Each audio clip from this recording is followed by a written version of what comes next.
Welcome to I dream media. So monkey pox ఈ virus అనేది ఎక్కువగా విస్తరిస్తూ ఉంది. సో భారత్ కూడా థ్రెట్ ఉందని చెప్తూ ఉన్నారు. ఇక్కడ కూడా కేసులు నమోదయ్యాయని చెప్తూ ఉన్నారు.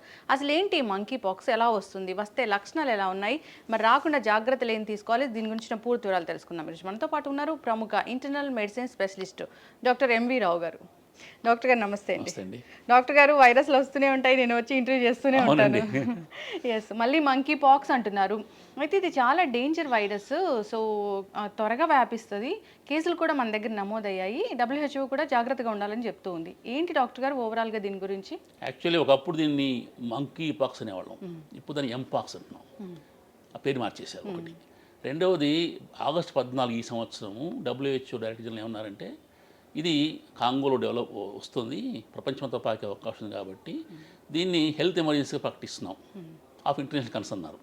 Public health emergency of international concern అంటే ఇటువంటి జబ్బు వచ్చినప్పుడు ఏంటంటే అన్ని దేశాల సమాయత్తం కావాలి, ఒక దేశం ఒక సహకరించుకోవాలి, మందులు కావచ్చు, వ్యాక్సిన్స్ కావచ్చు, డబ్బులు కావచ్చు, సహకరించుకోవాలని చెప్పడం ఈ ఎమర్జెన్సీ యొక్క ఉద్దేశం. అయితే ఎందుకైందంటే ఇంతకుముందే ఈ మంకీ పాక్స్ ఉంది.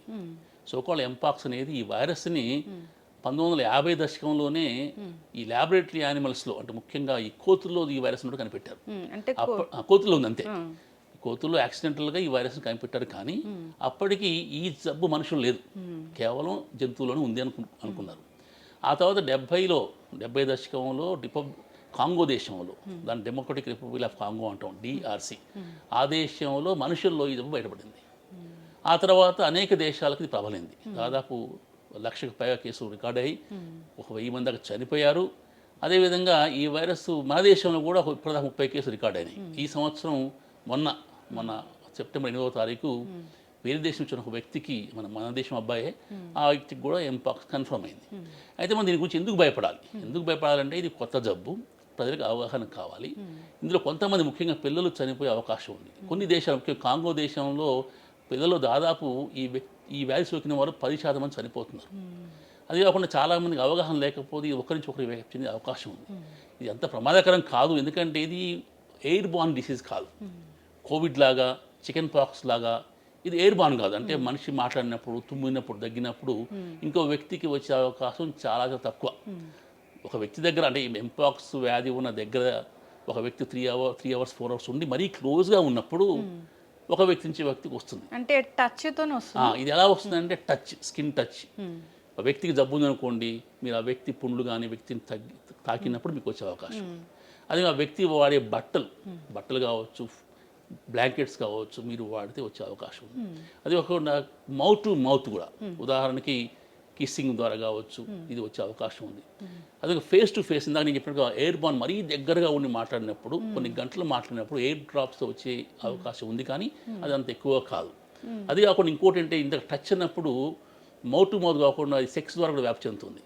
ముఖ్యంగా ఇప్పుడు వచ్చే క్లాడ్ 1B అనే వెరైటీ ముఖ్యంగా సెక్స్ ద్వారా, అసహజ పద్ధతిలో, ముఖ్యంగా గే పర్సన్లో, అదే మల్టిపుల్ సెక్స్ పార్ట్నర్స్ ఉన్న వారిలో ఈ వ్యాధి ఎక్కువ కనపడుతుంది. కాబట్టి ప్రపంచ ఆరోగ్య సంస్థ సెక్స్ ద్వారా వచ్చి ఏ వ్యాధి అయినా సరే, ఉదాహరణకు HIV అన్ని దేశాలకి అనతి కాలంలో పాకిపోయింది, అలాగే ఇది కూడా పాకే అవకాశం ఉందని దీన్ని పబ్లిక్ హెల్త్ ఎమర్జెన్సీగా ప్రకటించారు. క్లాడ్ 1B అంటే ఫస్ట్ బీతోనే స్టార్ట్ అయిందా? అంటే ఇప్పుడు మనకి ఇందులో 2 రకాల సబ్ టైప్స్ ఉన్నాయి, క్లాడ్ 1, క్లాడ్ 2. మళ్ళీ క్లాడ్ 1లో clade 1A 1B sub variants ఉన్నాయి, అలాగే క్లాడ్ 2లో కూడా క్లాడ్ 2AB సబ్ వేరియంట్స్ ఉన్నాయి. ఇంతకుముందు వచ్చిన 2022లో వచ్చిన అవుట్ బ్రేక్ అనేది క్లాడ్ 2, ఇప్పుడు వచ్చింది క్లాడ్ 1B. ఈ క్లాడ్ 1B అనేది ముఖ్యంగా సెక్స్ ద్వారా వ్యాప్తి చెందుతుంది ప్రపంచ ఆరోగ్య సంస్థ చెప్తుంది. మరి మొన్న ఒక కేసు డిటెక్ట్ అయింది ఇండియాలో అన్నారు, దాంట్లో ఏది ఉందని వేరియంట్ తెలిసిందా డాక్టర్ గారు? అది ఇంతవరకు మనకు తెలియదు, ప్రాబబ్లీ ఇది క్లాడ్ 1B అనుకుంటున్నాను. ఎందుకంటే ఆ వ్యక్తి కూడా ఏదైతే దేశంలో ఈ వ్యాధి ఉందో అక్కడి నుంచి వచ్చారు కాబట్టి అదే వేరియంట్ ఉందని అనుకుంటున్నాను. ఎస్, దీని లక్షణాలు అంటే ఓవరాల్గా ఇది కనిపిస్తే మనకి వైరస్ ఉన్నట్లు అని ఏమైనా ఉంటుందా? ఇది చాలా ముఖ్యమైనది, ఎందుకంటే ఇప్పుడు అందరూ కూడా భయపడుతున్నారు. ఏ జ్వరం వచ్చినా కానీ ఎంపాక్సా, మేము కోతుల దగ్గర ఉన్నాం, మా ఊళ్ళో కోతులు నేను భయపడుతున్నారు లేదా. కానీ ఎంపాక్స్కి ప్రత్యేకమైన లక్షణాలు ఏంటంటే, ముందు జ్వరం వస్తుంది, అన్ని వైరల్ ఫీవర్లని జ్వరం వచ్చే అవకాశం ఉంది, ఒళ్ళు నొప్పులు ఉంటాయి, తలనొప్పి ఉంటుంది, నీరసంగా ఉంటారు. ఇందులో ముఖ్యమైన సిమ్టమ్ ఏంటంటే, ముందు దద్దులు వస్తాయి, చిన్నవి, అవి బుడిపుల్లాగా మారుతాయి, ఒక 1/2 సెంటీమీటర్ కంటే తక్కువ సైజులో బుడిపులు వచ్చి, ఆ తర్వాత అవి బొబ్బలాగా మారుతాయి, బ్లిస్టర్స్ అంటాం, అందులో క్లియర్ ఫ్లో ఉంటుంది. ఆ బొబ్బల తర్వాత మధ్యలో చిన్న అంబలికస్ లాగా చిన్న గుంట ఏర్పడుతుంది. అదో కొంతమందిలో దీంట్లో పస్ చేరే అవకాశం ఉంది. సో ఏ వ్యక్తి అయినా ఒక మంకీ పాక్స్ ఉన్న వ్యక్తికి ఎక్స్పోజ్ అయినప్పుడు వీరికి రావడానికి కొంచెం టైం పడుతుంది. దీన్ని మనం ఇంక్యుబేషన్ పీరియడ్ అంటాం. ఇది దాదాపు 6 నుంచి 15-14 ఉంటుంది. దాదాపు ఒక్కొక్కసారి 3 వీక్స్ వరకు కూడా ఇది వచ్చే అవకాశం ఉంది. 6 to 21 days అంటారు, దీన్ని ఇంక్యుబేషన్ పీరియడ్ అంటాం. ఇది వచ్చే ముందు మనకి జ్వరము, ఒళ్ళు నొప్పులు, ఆ ర్యాష్ ఇందాక చెప్పినట్టుగా ముందు ఒక దద్దు రావటం, దాని మీద బుడిప కావటం, ప్లిస్టర్ కావటం, దాంట్లో పస్సు రావటం, ఆ తర్వాత క్రమక్రమంగా ఇది మానిపోయి ఊడిపోతుంది, స్కాబ్ అంటాం, ఊడిపోతుంది. సో ఈ వ్యక్తులు ఈ స్కాబ్ ఊడిపోయి నార్మల్ స్కిన్ వచ్చిన దాకా కూడా వేరే వాళ్ళకి ఇన్ఫెక్షన్ అందించే అవకాశం ఉంది. అయిపోయాక కూడా అంటే ఆల్మోస్ట్ హీల్ అయిన దాకా, అంటే స్కాబ్ ఊడిపోయిన దాకా కూడా ఈ వ్యక్తి ద్వారా ఇంకో వ్యక్తికి ఎంపాక్స్ వచ్చే అవకాశం ఉంది. కాబట్టి ఈ లక్షణం ఉన్న వ్యక్తులు ముఖ్యంగా మన దేశంలో ముఖ్యంగా చాలామంది పేషెంట్స్, విద్యార్థులు ఆఫ్రికా నుంచి వస్తున్నారు. ఎక్కడైతే ఎంపాక్స్ ఉందో ఆ దేశాల నుంచి కూడా చాలామంది మన దేశానికి పేషెంట్లు వస్తున్నారు, విద్యార్థులు వస్తున్నారు. ముఖ్యంగా హైదరాబాద్లో చూస్తే చాలామంది పేషెంట్లు, మా హాస్పిటల్ కూడా చాలామంది వ్యక్తులు ఆఫ్రికా నుంచి వస్తుంటారు. అదేవిధంగా మనం చూస్తే విద్యార్థులు చాలామంది, వేల మంది మనకి హైదరాబాద్లో ఉన్నారు. సో వీరు రాకపోకలు ఎక్కువనే కాబట్టి వీరి ద్వారా మన దేశంలో ఎంపాక్స్ ప్రవహించే అవకాశం లేకపోలేదు. అందుకనే ఏ వ్యక్తికైనా ముఖ్యంగా ఆ దేశాల నుంచి ప్రయాణించి ఆ దేశం వచ్చిన వ్యక్తుల్లో జ్వరం కానీ లక్షణాలు ఉంటే వెంటనే మనం ఐసోలేట్ చేసి తప్పకుండా పరీక్ష చేయాలి, మనకి ప్రభుత్వం ఆదేశాలు ఇచ్చింది. సో ఇది డయాగ్నోసిస్ కూడా మన స్కిన్ నుంచే, ఎక్కడైతే ఆ నాడ్యూల్ కానీ ఆ బ్లిస్టర్ కానీ ఉందో అక్కడ నుంచే మనం టెస్ట్ చేయాలి. ఒకవేళ సహజం కాకపోతే ఒక్కొక్కసారి మనం నోటి ద్వారా నోటిఫికేషన్స్ కూడా టెస్ట్ చేస్తారు. ఒక్కోసారి మన ద్వారా అందరూ కూడా స్వాబ్ తీసి ఈ పరీక్ష పంపిస్తారు. కానీ బ్లడ్ ద్వారా మాత్రం ఇది మనం నిర్ధారించలేము. కేవలం ఆ స్కిన్ నుంచి చేస్తేనే మనం ఆ ఆర్ఎన్ఏ, సోకాల్ డిఎన్ఏ, ఆ పీసీఆర్ ద్వారా దీన్ని కనిపెడుతుంటారు. అంటే ఇది కోవిడ్ లాగా ఆర్ఎన్ఏతో కాదు, ఇది డిఎన్ఏ వైరస్. ఓకే. అయితే మరి ఇది వచ్చింది, ట్రీట్మెంట్ అంటే ఎలా ఉంది? అయితే ఈ వైరస్కి ఏంటంటే ముందు ట్రీట్మెంట్ ఇప్పుడు ఉంది. ఎందుకంటే ఒకప్పుడు స్మాల్ పాక్స్, మన స్మాల్ పాక్స్ అనేది కూడా ఈ పాక్స్ వైరస్ చెందిన వైరసే. కానీ దానివల్ల మోర్టాలిటీ ఎక్కువ ఉండేది, చాలామంది చనిపోయేవాళ్ళు. కొంచెం లక్షల మంది కూడా ప్రపంచంలో చనిపోయిన దాఖలాలు ఉన్నాయి. కాకపోతే సమర్థవంతమైన వ్యాక్సిన్ వల్ల ఆ జబ్బు మనం పూర్తిగా నిర్మూలించాం. 1977లో లాస్ట్ పేషెంట్ సొమాలియాలో రికార్డ్ అయింది. 1980లో ప్రపంచ ఆరోగ్య సంస్థ గర్వంగా ఈ స్మాల్ పాక్స్ మేము పూర్తి నిర్మూలించాము, ఇప్పుడు లేదని నిర్ధారించారు. సో అప్పటి నుంచి కూడా మనకి స్మాల్ పాక్స్ కేసులు లేవు. అయితే ఈ స్మాల్ పాక్స్ వైరస్, ఇప్పుడు మనం అనుకునే ఎంపాక్స్ వైరస్, ఇతర ఇంకొక వ్యాక్సినియా వైరస్ అనేవి కూడా ఒకే జాతి చెందినవి. ఒకదానికి ఇన్ఫెక్షన్ వస్తే ఇంకోటి ఏంటంటే అదృష్టం ఏంటంటే ఇంకో వైరస్ కూడా, అంటే ఈ 3 వైరస్లు ఏ వైరస్ ఇన్ఫెక్షన్ ఇంకో 2 వైరస్ కూడా ఇమ్యూనిటీ ఉంటుంది. ఉదాహరణకు వ్యాక్సినియా వైరస్ కానీ స్మాల్ పాక్స్ వచ్చిందనుకోండి, ఎంపాక్స్ రాదు.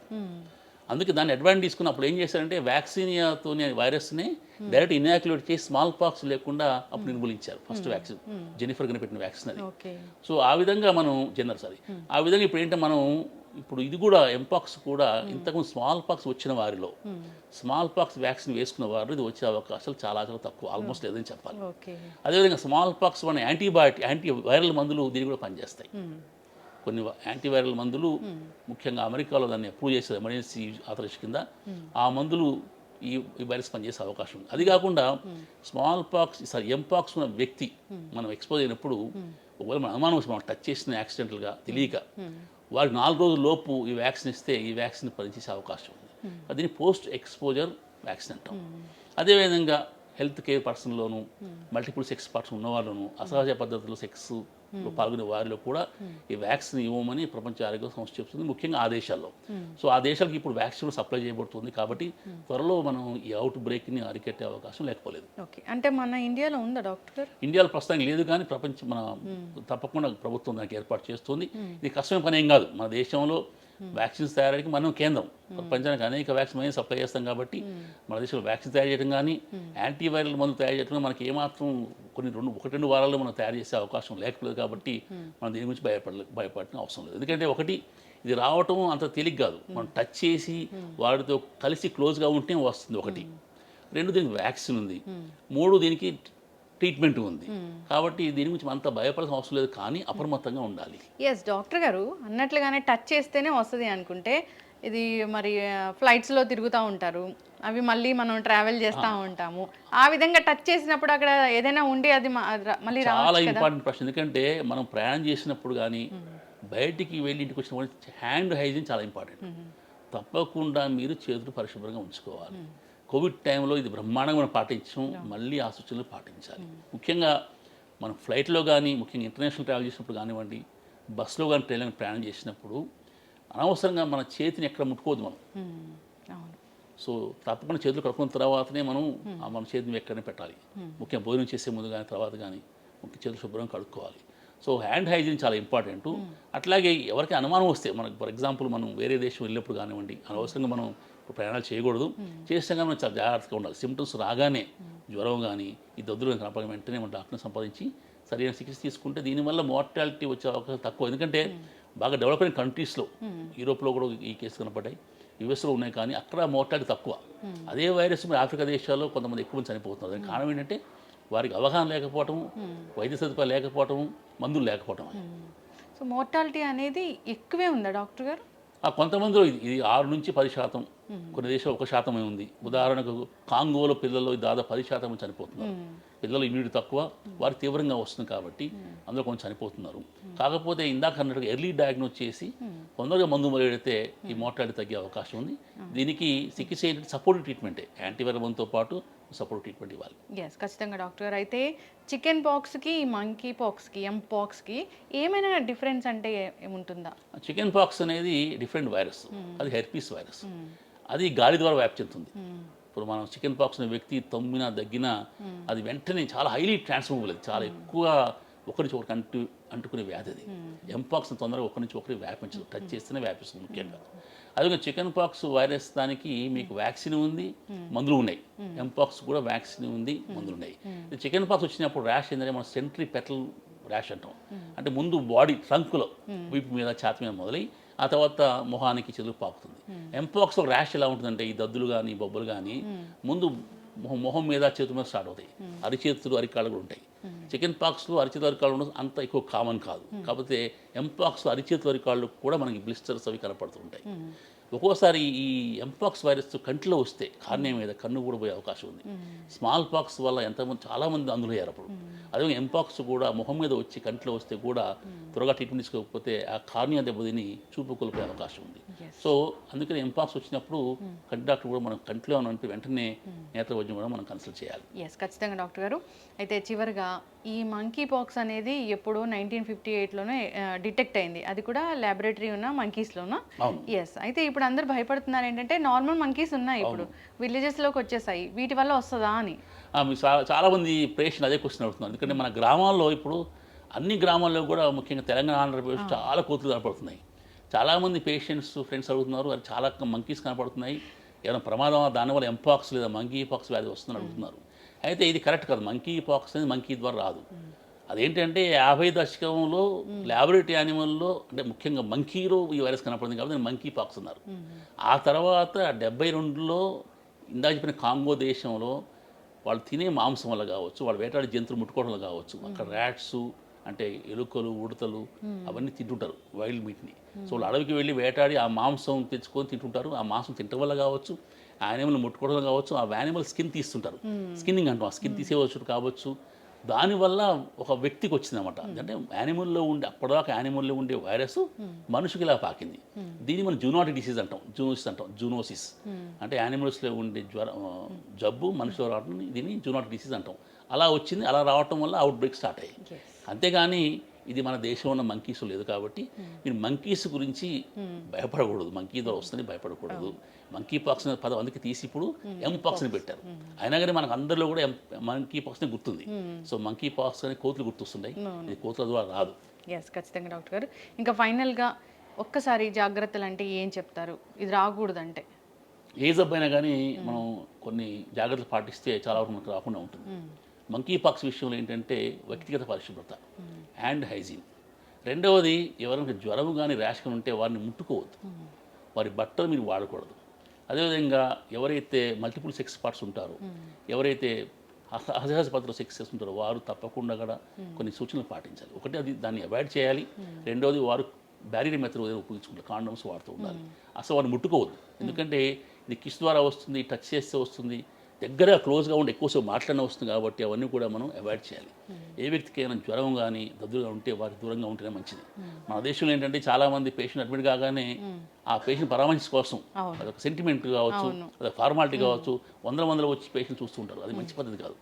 వారితో పాటు కుటుంబ సభ్యులతో పాటు పిల్లలు కూడా తీసుకొస్తుంటారు. Yes doctor. దానివల్ల పిల్లలకి ఇమ్యూనిటీ తక్కువ ఉంటుంది కాబట్టి ఆ పిల్లలకి ఈ వ్యాధి వచ్చే అవకాశం కాబట్టి ఈ జబ్బే కాదు ఏ జబ్బైనా కానీ మీరు హాస్పిటల్కి సందర్శించడం తగ్గిస్తే మంచిది. దానివల్ల మీకు జబ్బు వస్తుంది, పేషెంట్ కూడా ఆయన డిస్టర్బ్ అవుతుంది, అదే వాళ్ళకు కూడా వేరే ఇన్ఫెక్షన్ వచ్చే అవకాశం ఉంది. ఎందుకంటే మనం ఎన్నో ఇన్ఫెక్షన్ క్యారీ చేస్తుంటాం, అవి కూడా పేషెంట్కి వచ్చే అవకాశం ఉంది. కాబట్టి హాస్పిటల్కి చాలా వరకు మనం తక్కువ సార్లు వెళ్తే మంచిది, వెళ్ళినా ఎక్కువసేపు ఉండకూడదు. ఎస్, ఒక ప్రోటోకాల్ ఉంటుంది హాస్పిటల్కి.